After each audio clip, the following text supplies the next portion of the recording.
Tolerancija sušildo mūsų širdis. Visame pasaulyje nerasime dviejų visiškai vienodų žmonių.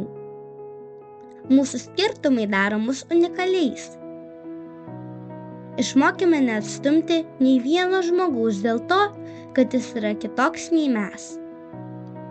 Visi turime teisę būti savimi.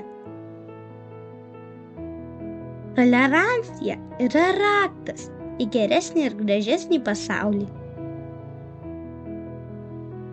Visi esame labai skirtingi, tačiau negalima smerkti ar įžeidinėti žmogaus dėl jo išvaizdos, juk žmoguje svarbiausia gera širdis.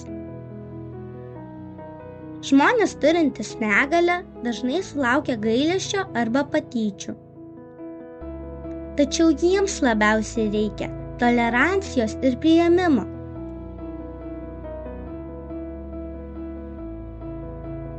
Pasaulis tampa vis labiau atviru, nei išimtis yra Lietuva. Mūsų šalyje gyvena nemažai kitų tautybių žmonių. Gerbkime juos, jų kultūrą ir tradicijas. Būkime tolerantiškesni ir draugiškesni su kitų tautybių žmonėmis. Ypatingai didmiesčiuose matome ir dar vieną žmonių grupę – benamius. Neturime teisės tyčiotis, juoktis ar juos smerkti.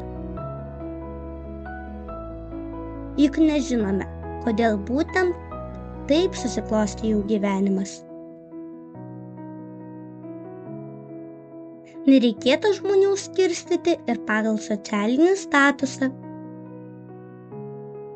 Apie žmogaus gerumą kalba jo darbai, ne pinigų ir kitų materialių dalykų kiekis. Būkime tolerantiški visiems žmonėms, nepriklausomai nuo jų finansinio statuso. Mūsų visų charakteriai yra labai skirtingi.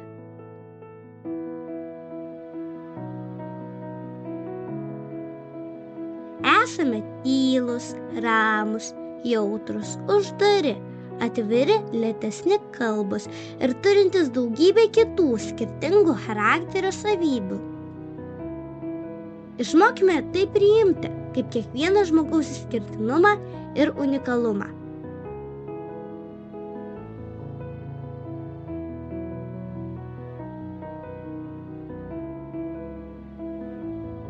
Nestumkime nei vieno žmogaus. Dovanokime vieni kitiems džiaugsmą, supratingumą ir pozityvą, o ne skausmą ir ašaras. Priimkime kiekvieną išskirtinumą, tačiau netoleruokime patyčių. Nes tai ilgam sužeidžia širdį ir lieka atmintyje. Išmokime išgirsti, priimti ir toleruoti kitokią nuomonę. Tik taip tapsime išmintingesni.